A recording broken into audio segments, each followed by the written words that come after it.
நான் கேட்கிறேன், census election commission சொல்ற சென்சஸ், தேர்தல் ஆணையம் சொல்லக்கூடிய கணக்கு,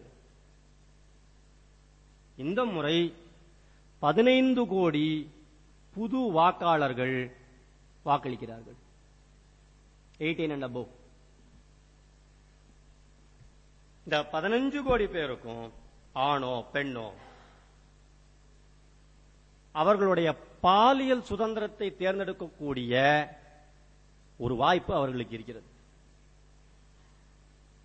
நான் ஸ்ட்ரெயிட்டா, பைசெக்சுவலா, லெஸ்பியனா, கேவா அப்படிங்கறதுக்கான சாய்ஸ் அவங்கிட்ட இருக்கு. 1.25 கோடி பேருக்கு கவலைப்படுற நீ 15 கோடி பேருக்கு இருக்கிற ஒரு உரிமைய நீங்க பேசக்கூட மாட்டேன்றீங்க. செக்ஷன் 377 நீங்க பேசாமையே ஆர்டிகல் 370 மட்டும் நாங்க பேசுவோம் அப்படின்னா சார்ப தெளிவா புரிஞ்சுப்போம். இவர்களுக்கு, ஆர்எஸ்எஸ்க்கு, சங் பரிவாருக்கு, விஹெச்பிக்கு என்ன சொல்றாங்க? இந்த செக்ஷன் 377க்கு இவங்க சொல்ற லாஜிக் என்ன? இது இந்து மதத்துல கிடையாது. ஏண்டா, இந்து மதத்துல கிடையாதுன்னா அர்த்தநாரீஸ்வரரும் அரவானும் ஆப்பிரிக்க புராணத்துல இருந்தா வந்தாங்க.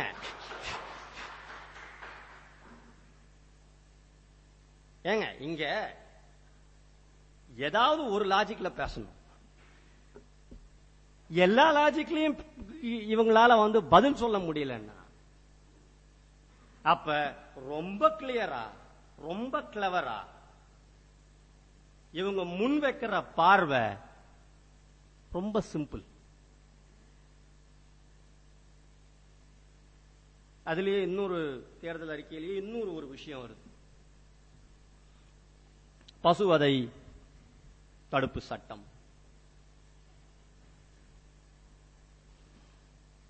பிராணிகளை காப்பாற்றுறதுக்கு பெட்டா இருக்கு, நீங்க எதுக்கு உள்ள வரீங்க? ஆனால் ஏன் இந்த சட்டத்தை அவங்க திரும்ப திரும்ப முன்வைக்கிறாங்கன்றத நீங்க யோசிக்கணும். இது வெறும் பசுவத தடுப்பு சட்டம் கிடையாது. இந்தியாவில் கறிக்கடை யார் சார் நடத்துறா? இந்தியாவில் யார் சார் கறிக்கடை நடத்துறா? பாய்ங்க தானே. ஆக நீங்கள் முன்வைப்பது விலங்குகளின் மேலுள்ள, பசுவின் மேலுள்ள அக்கறை கிடையாது. ஒரு சமூகத்தையே பொருளாதார ரீதியாக ஒடுக்குவதற்காக முன்வைக்கப்படுகின்ற ஒரு சட்டம்.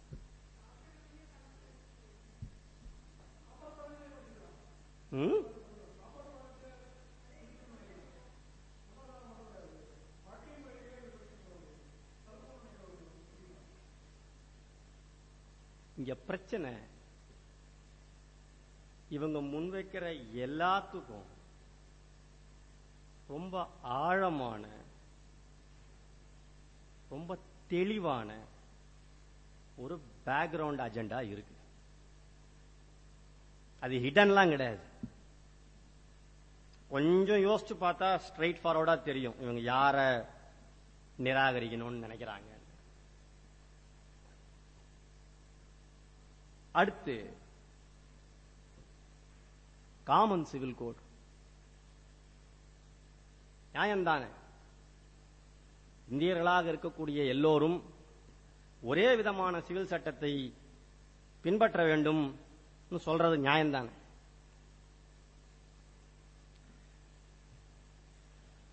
அவங்க அந்த சட்டத்தை முன்வைக்கும் போது, அதை எழுதும் போது தேர்தல் அறிக்கையில சொல்றது என்ன? ஜெண்டர் இன்இக்வாலிட்டிய கிளியர் பண்றதுக்காக தான் நாங்க காமன் சிவில் கோட் கேட்கிறோம். நியாயம்தான் சார். ஆனால் 33% பெண்களுக்கு இடஒதுக்கீடு என்று பாராளுமன்றத்தில் பேசும்போதெல்லாம் வெளியே போன ஆளுங்க யாரு? பாஜகவினர் வெளியே போனார்கள், சமாஜ்வாடி பார்ட்டியினர் வெளியே போனார்கள். ஆக நீங்க அப்ப வெளியே போவீங்க, ஆனா இப்ப இன்இக்வாலிட்டி பேசுவோம் அப்படின்னா ரொம்ப கிளியரா நீங்க ஒரு சமூகத்தை டார்கெட் பண்ணணும்னே பிளான் பண்ணி வைக்கிறது. நான் இன்னொரு கேள்வி கேட்கிறேன், ஒத்துக்கிறேன் காமன் சிவில் கோட் நான் ஏத்துக்கிறேன். அதுக்கு முன்னாடி ஒரே ஒரு கேள்வி, இன்கம் டாக்ஸ் லால இந்து அன்டிவைடட் ஃபண்ட்னு ஒரு கிளாஸ் இருக்கு. அது என்னன்னா, ஒரு இந்து கூட்டு குடும்பம் தங்களுக்கான வருமானத்தை அதுல பிரிச்சுக்கலாம். சோ ஒரு 2 லட்சமோ 3 லட்சமோ நீங்க டாக்ஸ் சேவ் பண்ணலாம். இந்து சக்சஷன் ஆக்ட்ன்றதுதான் அதனுடைய ஆதாரம். அது என்ன சொல்லுதுன்னா, Hindu succession act 1956 applies to any person who is Hindu by religion in any of its forms, and any person who is Buddhist, Jain or Sikh by religion, and any other person who is not a Muslim, Christian, Parsi or Jew by religion. இந்த ஆக்டே தப்பு. என்ன கேட்டா, ஒரு பௌத்தன், ஒரு சீக்கியன், ஒரு சமணன், யாருமே தன்னை இந்துன்னு சொல்லிக்கிறதே கிடையாது. இவங்க இந்த ஒட்டுமொத்த சமூகமே இந்து மதத்தில் இருக்கக்கூடிய சில பல பிரச்சனைகளால், சில பல கருத்து வேறுபாடுகளால் வெளியே போன ஆளுங்க. ஆனா நாம செக் பாக்ஸ்ல டிக்கெட் அடிக்கும் போது இவங்களையும் இந்தோன்னு. இப்ப பிரச்சனை அது கிடையாது. இந்து அன்டிவைடட் ஃபேமிலி இஸ்லாமியர்களுக்கு இல்லைன்னா அரசாங்கமே அல்லது நீதியே மத ரீதியாக வேறு மாதிரியான ஒரு பாகுபாடை முன்வைத்திருக்கிறது. இது ஏன் பண்ணாங்கன்றதுக்கான காரணம் நமக்கு தெரியும்.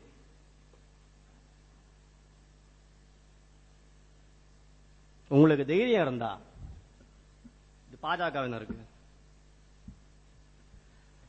மேத்தா, சாட்டர்ஜி, முகர்ஜி, சந்தா, பௌமிக், முன்ஷி, கங்குலி, குப்தா, வர்மா, கபூர், சர்மா, குரோவர், दत्ता, मिश्रा, जोशी, देशपांडे, जादव, शिंदे, पटेल, शाह, चौधरी, पटेल, राव, गेयकवाड, साल्वी, बोगले, नायक, कामत, शनाई, पाय, पट, இவங்க அத்தனை பேர்கிட்டையும் போய் சொல்லுங்க, நாளையில இருந்து உங்களுக்கு யாருக்கும் இந்து அன்டிவைடட் ஃபேமிலிக்கு பெனிஃபிட் கிடைக்காதுன்னு.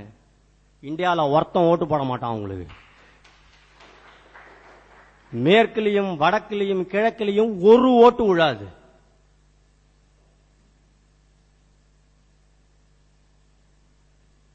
இந்த தக்காளி சட்னி ரத்தம் காம்பினேஷன் தான் ஞாபகத்துக்கு வருது.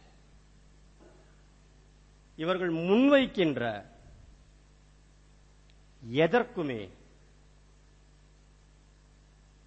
தர்க்க ரீதியான ஆதாரங்களோ தொலைநோக்கு பார்வையோ கிடையாது. ஆனா இவங்க திரும்ப திரும்ப சொல்றது, பொது சிவில் கோடு வந்தா எல்லாம் ஒன்னாயிடும், ஆர்டிகிள் 370 தூக்குனா காஷ்மீர் அமைதி பூங்காவா மாறிடும்.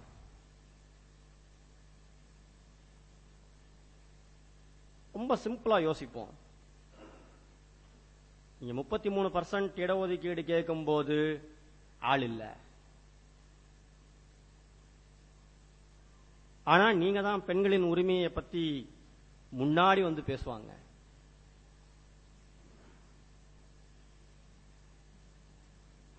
அவங்க இன்னொரு தடவை திரும்ப திரும்ப சொல்றது குஜராத்தை பாருங்கள், தமிழ்நாட்டில் குஜராத்தை பாருங்கள், நாங்க எவ்வளவு வளர்ந்துருக்கிறோம், உங்க ஊர்ல பவர் கிடையாது, எங்க ஊர்ல எல்லாம் இருக்கு.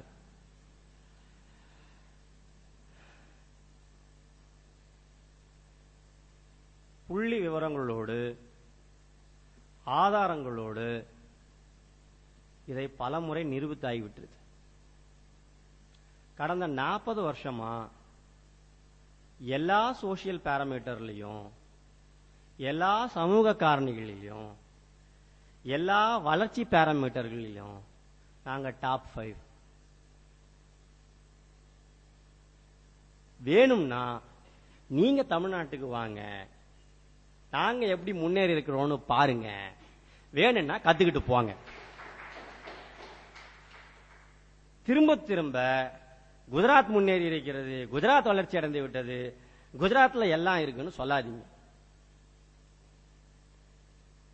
நீங்க கொடுக்கிற குஜராத் அரசு கொடுக்கிற டேட்டாவே அதை உறுதிப்படுத்த முடியல. அப்ப நீங்க முன் வச்சது ஒரு போலி மாடல். நீங்க பேசுற வளர்ச்சி ஒரு கட்டமைக்கப்பட்ட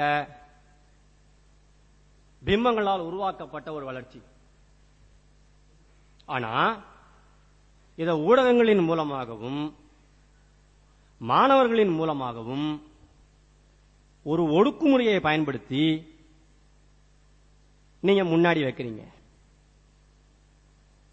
இந்த புத்தகத்தினுடைய சாரம், அசீமானந்தா யாரு, அவர் ஏன் குண்டு வச்சாரு, அதுக்கு பின்னாடி என்ன சதிவலைகள் நடந்தது, என்ன மாதிரியான ஒரு ஐடியாலஜிக்கல் பொசிஷன் அவங்க எடுக்கிறாங்க, இது எல்லாம் இருக்கு.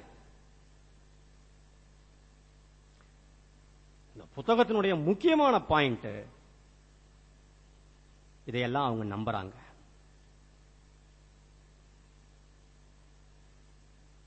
இந்த சித்தாந்தம் எல்லாரையும் ஒழித்தாலும் இந்து ராஷ்டிரம் வளரும் அப்படின்னு நம்புற நம்பிக்கை, அந்த பிலீஃப் சிஸ்டம்,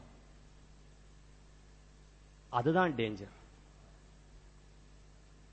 அந்த பிலீஃப் சிஸ்டத்தை அவங்க தொடர்ச்சியா பல்வேறு ஊடகங்களின் மூலமாக நமக்கு கடத்துகிறார்கள். அதுதான் நான் ஆரம்பத்தில் சொன்னேன், எனக்கு குண்டு வெடிக்கிறதுன்றது ஒரு பிரச்சனைன்னா அதை விட 100 மடங்கு 1000 மடங்கு 10,000 மடங்கு பிரச்சனை இந்த ஊடக பயங்கரவாதம்.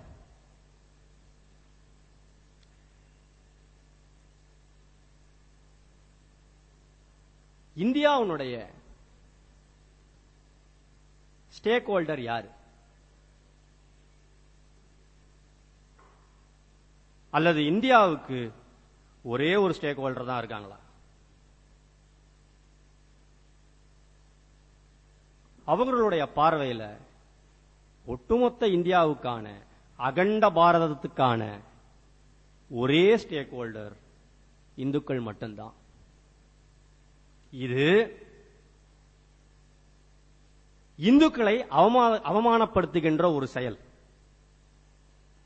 நண்பர் சொன்னார், இங்க இருக்கிற நிறைய பேர் முஸ்லிம்ஸ் இல்ல.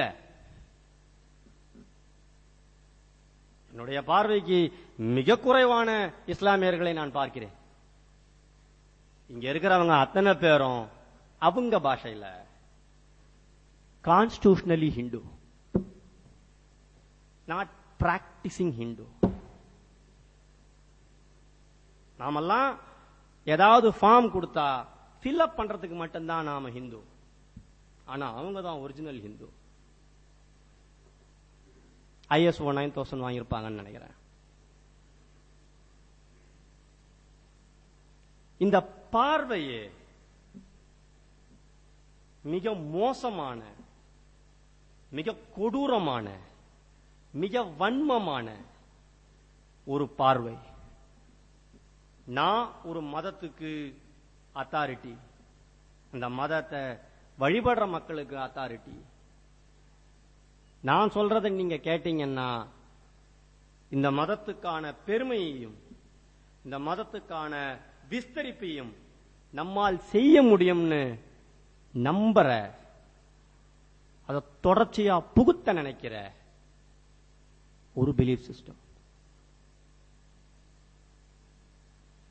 இங்க பிரச்சனை ஒரு அசீமானந்தாவோ ஒரு மோடியோ கிடையாது. இங்க பிரச்சனை இத ஆழமா தோண்டி தண்ணி ஊத்தி 1940 வளர்த்துக்கிட்டு வர ஒரு இயக்கத்தோட மோசமான பார்வை.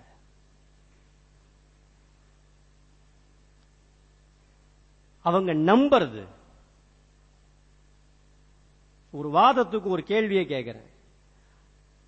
முதல்ல 13 நாள் இருந்தீங்க, அப்புறம் 13 மாசம் இருந்தீங்க, அப்புறம் 5 வருஷம் இருந்தீங்க. நீங்க இன்னைக்கு சொல்ற இந்த ராமர் கோயில், பொது சிவில் சட்டம், ஆர்டிகிள் 370, இது எல்லாத்தையும் 1980 எல்லா தேர்தல் அறிக்கையிலையும் போடுறீங்க. நீங்க 7 வருஷம் இருந்திருக்கீங்க. உங்களால செய்ய முடியாது. இந்த நாட்டின் பன்முகத்தன்மையின் மீது, சமூக நீதியின் மீது, சமத்துவத்தின் மீது, பெண்ணுரிமையின் மீது, சமூக கட்டமைப்பின் மீது உங்களால் ஒரு கீறல் கூட செய்ய முடியாது. 7 வருஷம் இருந்தீங்க, உங்களால முடியல. 92 பாபர் மசூதி இடிக்கிறீங்க, கட் பண்றோம். 10 வருஷம் கழிச்சு 2002 குஜராத்ல பிரச்சனை நடக்குது, கட் பண்ணுங்க. 2014 அடுத்த பிரச்சனைக்கு கிளம்பி வந்துட்டீங்க. 10 வருஷத்துக்கு ஒரு தடவை ரொம்ப கிளவரா பிளான் பண்ணி, ரொம்ப கிளியரா யோசிச்சு, நீங்க வேற ஏதோ ஒரு சதி திட்டத்தை நிறைவேற்றறதுக்கு இந்தியால சுத்திக்கிட்டே இருக்கீங்க. இது ஒரு பெருங்கனவு. இந்து ராஷ்டிரம் என்பது தன்மானம் மிக்க கடைசி இந்து இந்த நாட்டில் இருக்கும் வரை பெருங்கனவே. இதை மாத்த முடியாது. இங்க இருக்கிற 30 பேரு 40 பேரு இவங்க பேசுவாங்க. போன தலைமுறையில் அவங்க பேசினாங்க, இந்த தலைமுறையில் நான் பேசுறேன். எனக்கு அடுத்த தலைமுறை ஒண்ணு வரும், அதுவும் பேசும். இறுதியாக ஒன்றே ஒன்று சொல்லிக் கொண்டு முடிக்கிறேன் நண்பர்களே.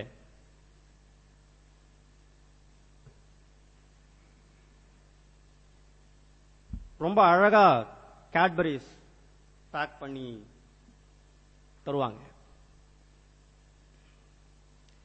அந்த மாதிரிதான் காவியாளர்களுடைய பேச்சும் செயலும். என்னன்னு கொஞ்சம் ஆழமா ஆராய்ஞ்சு பார்த்தீங்கன்னா ஹாலோ தான் இருக்கும்.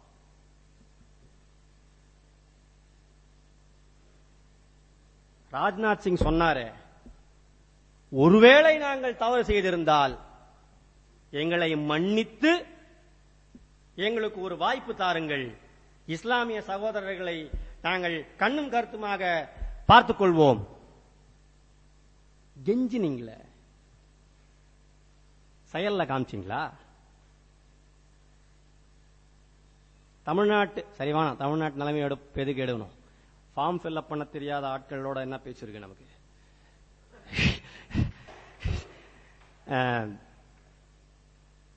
தமிழ்நாட்டில் 8 இடம் 7 இடம்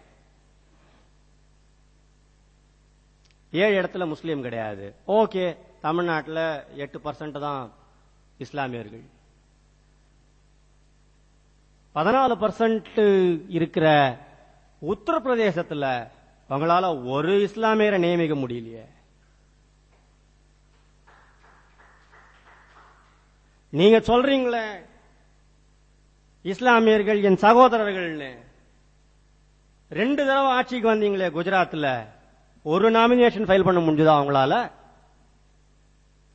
ஒரு இஸ்லாமியர் அவங்க ஜெயிக்கிறாங்க ஜெயிக்கல அதெல்லாம் ரெண்டாவது, நாமினேஷனே ஃபைல் பண்ணல. இதுதான் இந்துத்துவா ஆதரவு பெற்ற RSS ஸ்பான்சர் செய்கின்ற பாஜகவினுடைய முகம். அந்த முகத்துக்கு மேல இருக்கிற மிகப்பெரிய முகமூடி நரேந்திர மோடி.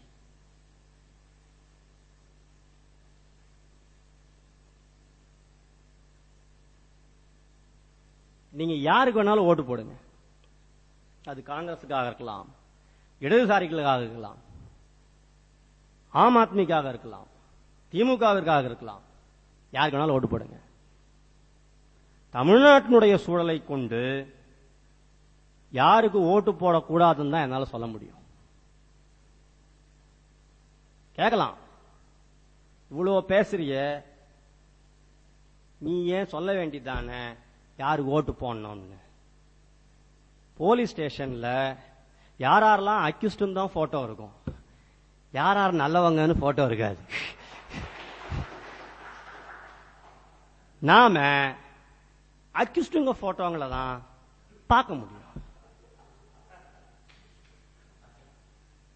ஓகே, சோ யாருக்கு ஓட்டு போடக்கூடாதுன்னு நான் சொல்லுவேன், யாருக்கு ஓட்டு போடணும்னு நீங்க டிசைட் பண்ணிக்கீங்க. பாஜகவிற்கான ஓட்டு நம்முடைய சமத்துவத்தின் மீதான சங்கூதல். நினைவில் வைத்துக் கொள்ளுங்கள் நண்பர்களே, பாஜகவிற்கான ஓட்டு சமூக நீதிக்கான மரண அடி. இந்த ஊர்ல 170 மில்லியன் முஸ்லிம் தான் இருக்கிறாங்க, எல்லாரையும் பாகிஸ்தான் அனுப்பிச்சிருவோமா? அனுப்பிடுவோம். அப்படி அனுப்புனா கூட தலித்தையும் சிறுபான்மையினரையும் அவங்க அதே மாதிரி தான் ட்ரீட் பண்ணுவாங்க. ஆக இது வெறும் இஸ்லாமியர்களுக்கு எதிரான ஓட்டுன்றது மட்டும் கிடையாது. அப்பர் கிளாஸ் பிராமினா இருந்தாலே ஒழிய இவங்க பேச மாட்டாங்க. நீங்க சொல்லலாம், மோடியே ஓபிசி தானே, அது எப்படி அப்பர் கிளாஸ் பிராமின் கட்சியா இருக்க முடியும்? கேள்வி நியாயம்தான். ஆனா மோடி எங்கிருந்து வந்தார் என்பதை நாம பார்க்கணும். கிட்டத்தட்ட 40 வருஷம் RSS பிரச்சாரகர். ராய்டர்ஸ் இன்டர்வியூல சொல்றார், I am a Hindu, I am a nationalist. நடுவில் அட்ஜாயிண்டர் எதுக்குன்னு தெரியல, இதுக்கு ஸ்ட்ரைட்டாவே I am a Hindu nationalist சொல்லிட்டு போயிருக்கலாம். இங்க விஷயம், அவர் எல்லா பிரச்சாரங்கள்லையும் தெளிவா சொல்றார், நான் RSS இருப்பதை, ஒரு RSS பிரச்சாரனாக இருப்பதை பெருமையாக நினைக்கிறேன்.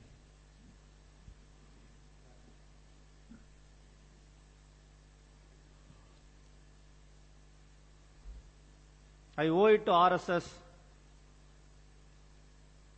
Foundation plays a vital role in the formation of an individual. I got the inspiration to live for the nation from the RSS. It inculcated discipline in me. I learned to work hard from the Sangh. I learned to live for others and not for myself. I owe it to all to the RSS.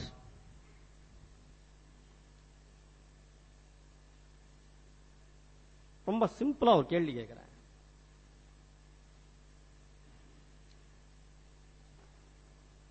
நீங்க எந்த தொகுதியில sir ஓட்டு போடுவீங்க? தர்மபுரிங்களா? நீங்க பிரதமரை தேர்ந்தெடுப்பீங்களா?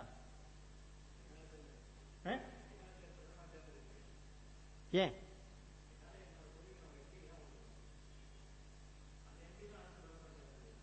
ஏன் sir சொல்றீங்க? பிரதம வேட்பாளர் இருக்கார் சார் எங்க ஊர்ல.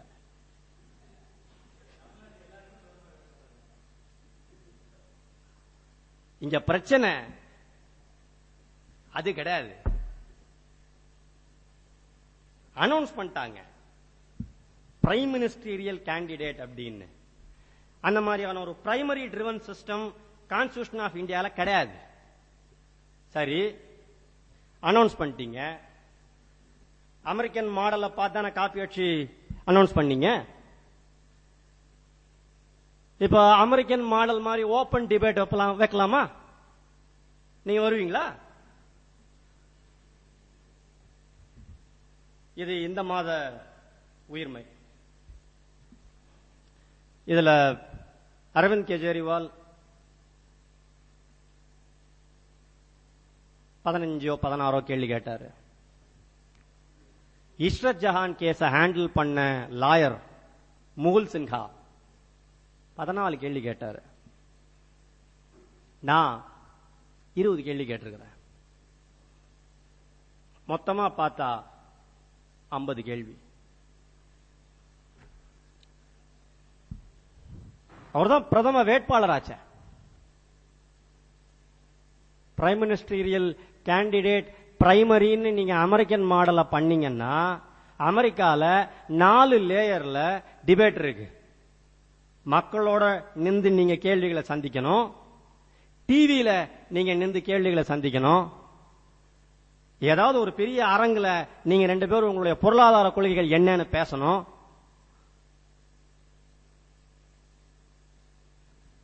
சரி விடுங்க, நம்மளுக்கு கல்யாணம் பண்ணதே 40 வருஷம் கழிச்சு தான் ஞாபகம் வருது.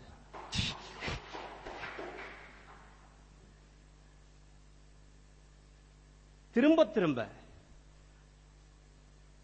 நமக்கு சொல்லப்படுகின்றது, உங்களுக்கு தெரியாது, மோடி குற்றமற்றவர்,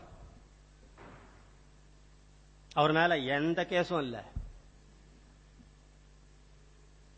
அகமதாபாத் நீதிமன்றம் அவரை விடுவித்து விட்டது. எஸ்ஐடி கிளீன் சிட்டு கொடுத்துச்சு, அவர் குற்றமற்றவர்.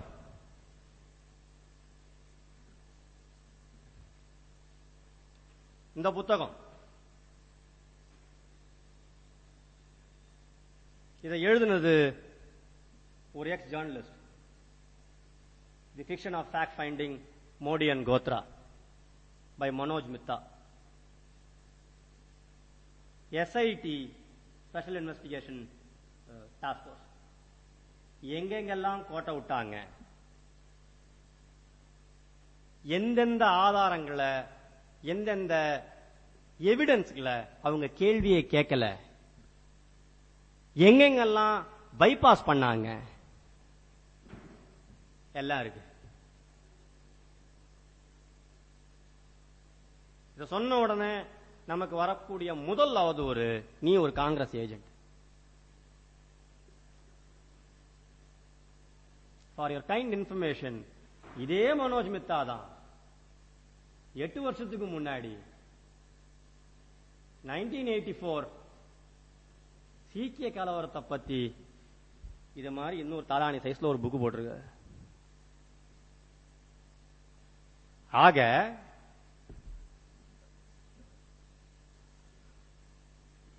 ஏதோ ஒரு படத்துல கவுண்டமணி செந்தில பார்த்து சொல்லுவார், அண்ணே நான் அழகா இருக்கானே, நீ எந்த சைட்ல இருந்து பார்த்தாலும் ஒரே மாதிரி தான் இருக்கிற. அந்த மாதிரி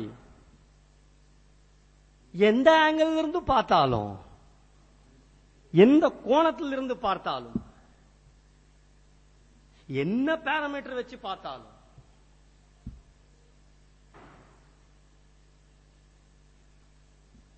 நீ அந்த வேலைக்கு சரிபட மாட்ட. ஆக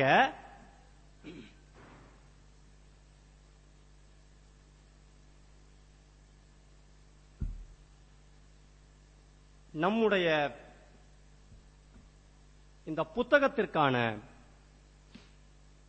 இந்த பரப்புரைக்கான நோக்கம் ரொம்ப எளிமையானது. நாம யார வரக்கூடாதுன்னு சொல்றோம், ஏன் வரக்கூடாதுன்னு சொல்றோம். என்ன காரணங்களுக்காக இவர் வரக்கூடாதுன்னு சொல்றோம். இது ஞானி சொன்னது போல இது வெறும் ஒரு மோடியால முடிகிற கதை கிடையாது.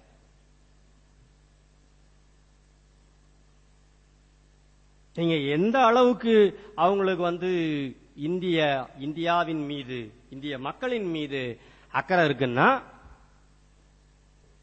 எலெக்ஷன் ஸ்டார்ட் ஆன பிறகுதான் அவங்க தேர்தல் அறிக்கையை கொடுப்பாங்க. 6 தொகுதியில எலெக்ஷன் நடந்துருச்சு. அன்னைக்குதான் இவங்களுடைய மேனிபெஸ்டோ வெளியே வருது. ஆனா இவங்க தான் வடகிழக்கு மாநிலங்களில் உள்ள மக்களை நண்பர்கள் அப்படின்னு சொல்லுவாங்க.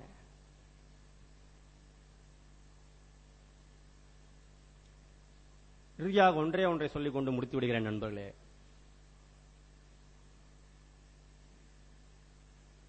இந்த நாடு மிகப்பெரிய அபாயத்தை,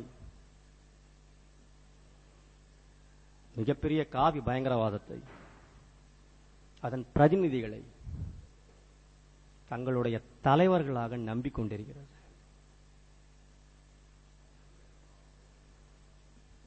தன்னுடைய தனிப்பட்ட திருமண வாழ்க்கையை பற்றியே பொய் சொல்லக்கூடிய ஒருவர், தன்னுடைய மாநிலத்தின் வளர்ச்சியை உதாரணமாக காட்டும் ஒருவர், தன்னுடைய நிர்வாகத்தின் கீழ் கிட்டத்தட்ட 2000 மக்கள் உயிரிழந்த போது அதை பற்றி எந்த கவலையும் இல்லாமல் காருக்கு கீழே நாய் போனது என்று சொன்ன ஒருவர் உங்கள் பிரதமரா என்பதை நீங்கள் தீர்மானித்துக் கொள்ளுங்கள். நன்றி, வணக்கம்.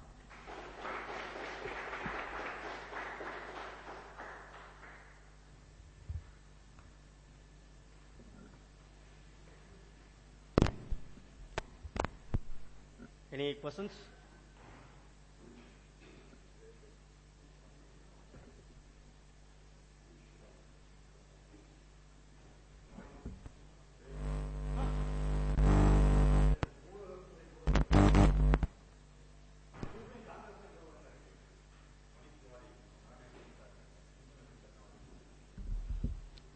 மணிஷ் திவாரியால தூர்தர்ஷனை தாங்க கண்ட்ரோல் பண்ண முடியும். மணிஷ் திவாரியால தூர்தர்ஷனை கண்ட்ரோல் பண்ண முடியும். ஓகே, பாலிசி லெவல்ல கண்ட்ரோல் பண்ண முடியும். ஒரு தனியார் நிறுவனத்தினுடைய என்ன நியூஸ் போடுறீங்கன்றத அந்த அந்த குறிப்பிட்ட சேனலோ அல்லது ஊடகமோ பிரிண்ட் பத்திரிகையோ அவங்க தான் அந்த எடிட்டோரியல் கண்ட்ரோல் வச்சிருக்கிறாங்க. எடிட்டோரியல் கண்ட்ரோலுக்கும் அரசாங்கத்துக்கும் எதுவுமே இல்லை. ஆபாசமாகவோ இல்லை இந்திய இறையாண்மைக்கு எதிராகவோ ஏதாவது இருந்தாதான் அரசாங்கம் உள்ள வர முடியும்.